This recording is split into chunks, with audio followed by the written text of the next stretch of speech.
Investigators say Diego Suero raised money to hide those gang members inside of this home. This year, the gang safe house in New Jersey. And right here, check this out, 157.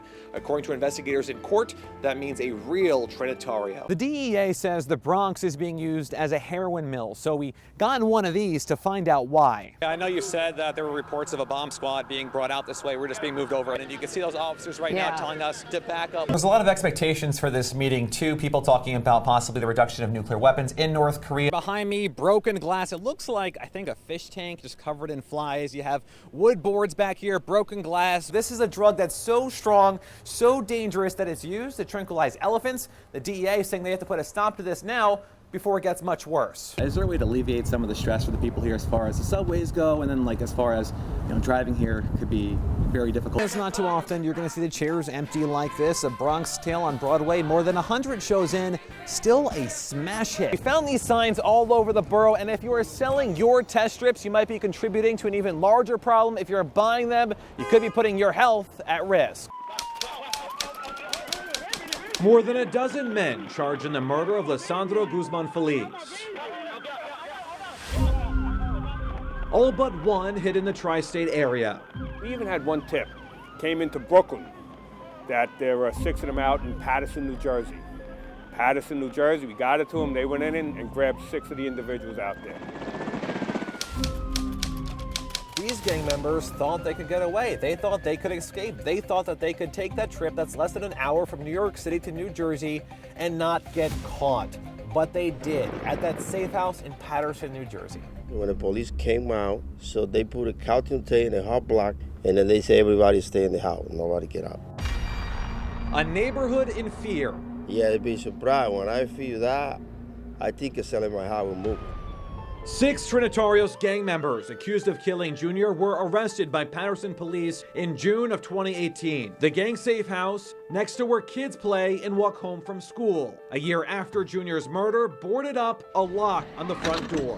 We spoke to neighbors who described this area as being quiet, but they say when these men moved into this home, they were anything but quiet. They were partying in the backyard. They were bringing over, they say, underage girls, staying up late at night, and if they were staying under the radar, or at least trying to, they weren't doing a very good job at it. Hiding in this home, Manuel Rivera, Antonio Santiago, Jonaiki Martinez Estrella, Danel Fernandez, Jose Muniz, and Jose Tavares, who according to police jumped out of the window and ran to the back of the home, going up the stairs to a second-floor apartment. Investigators say Diego Suero raised money to hide those gang members inside of this home. This year, the gang safe house in New Jersey. And right here, check this out, 157.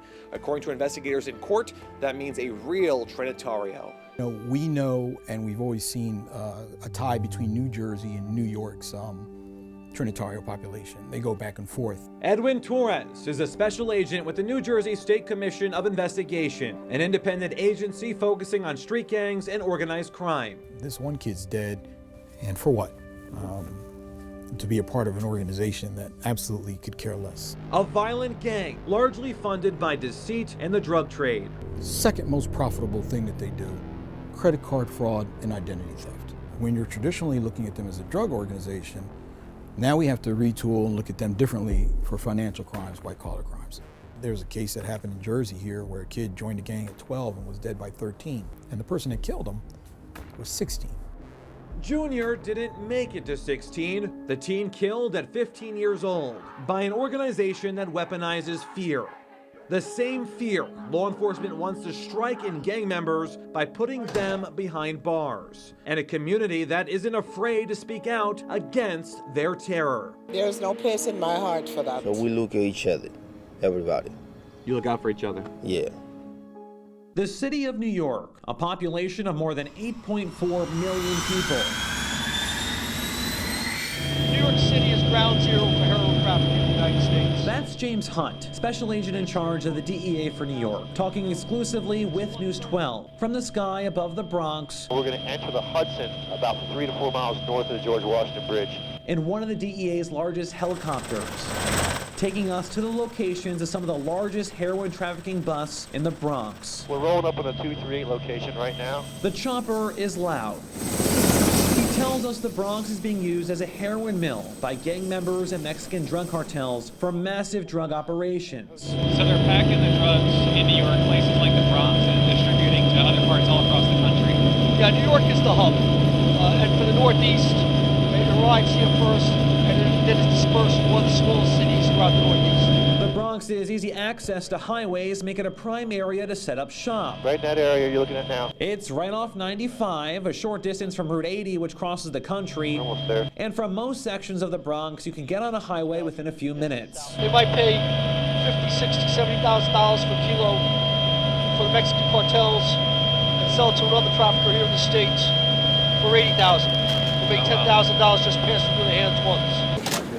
In May 2015, the biggest drug bust in New York State history. Drug organizations throughout New York City and in the surrounding area will be scrambling to find heroin. And they were. 150 pounds of heroin seized, $2 million in cash taken from the Fieldson section in the Bronx. The drug street value, $50 million.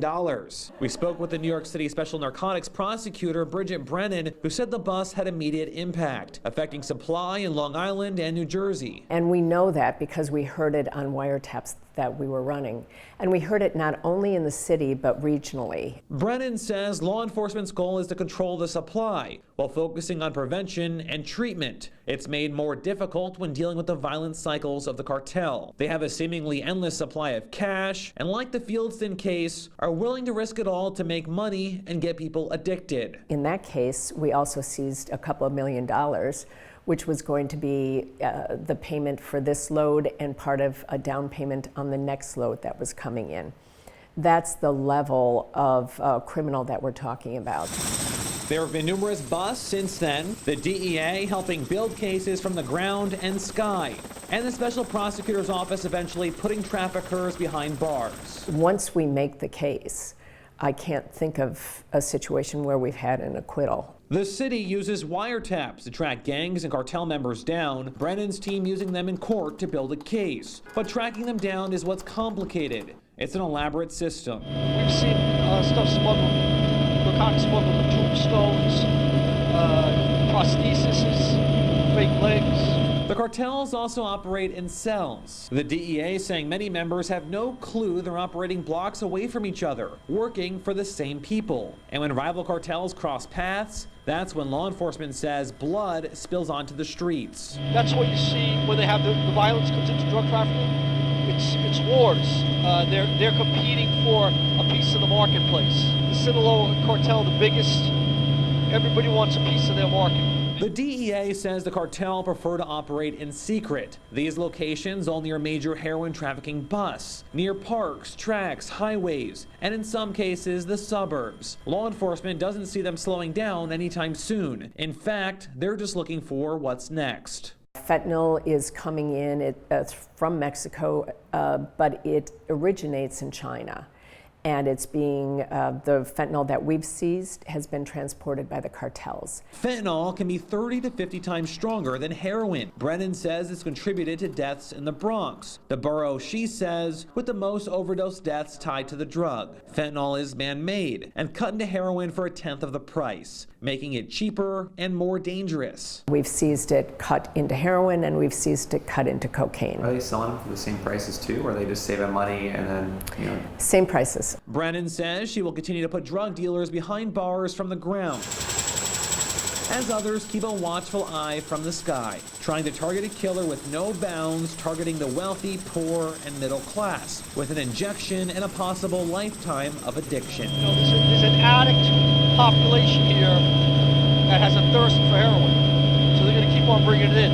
They're not taking a hiatus, or vacations. Hey, Rambo, how are you? Terrence Monahan walked into the 4-6 in 1987 as a sergeant. 32 years later, he's chief of department. It was a wild place back then, a lot different than it is now. In 1987, I think the New York Times did an article calling this the most dangerous square mile in America. After signing into the precinct, speaking to the officers, What's going on, man?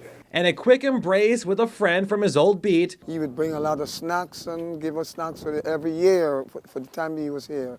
He did a lot for the community. He's a great guy. Monahan spoke to us about the early days of his career, saying it wasn't unusual to hear shots fired nearby. Protests held outside the precinct during his first week as commanding officer. People he knew and looked up to attacked in the line of duty just days later. Captain Steve Plavnik, my executive officer, was shot in the back.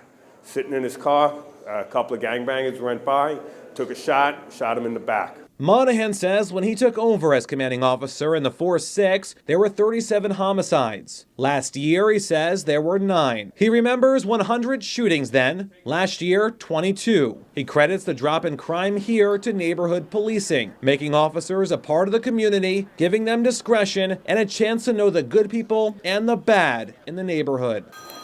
We were pulled by a person in that area that had recognized us from the area and pretty much told us what had happened, and she was a witness. Officers Teresa Lustica and Mark Vukai of the 4-6 made a recent arrest after a shots fired call, crediting neighborhood policing. She said she felt comfortable with us enough to tell us exactly what happened. Monahan says as he leads the NYPD forward, neighborhood policing will be a priority. But he also recognizes danger comes with the job. Outside the precinct, a street named for Detective Miosoti's familia. She was shot and killed in the line of duty while sitting in her vehicle just blocks away from the 4-6. Lisa Tuzzulo says it best, where she tells you, say how much you love your family, how much you love the people in your life, because you never know when something could happen. When asked about some of the criticism of the NYPD, Monahan says it's not all about the headlines, but what officers do every single day, encouraging people to go up and speak to a cop, something he does all the time. I get to come out, I get to talk with the cops, I get to tell their story. I get to say the great things that they're doing. I get to lead the greatest police department in the world and the greatest city in the world. It is an absolute honor to do what I do.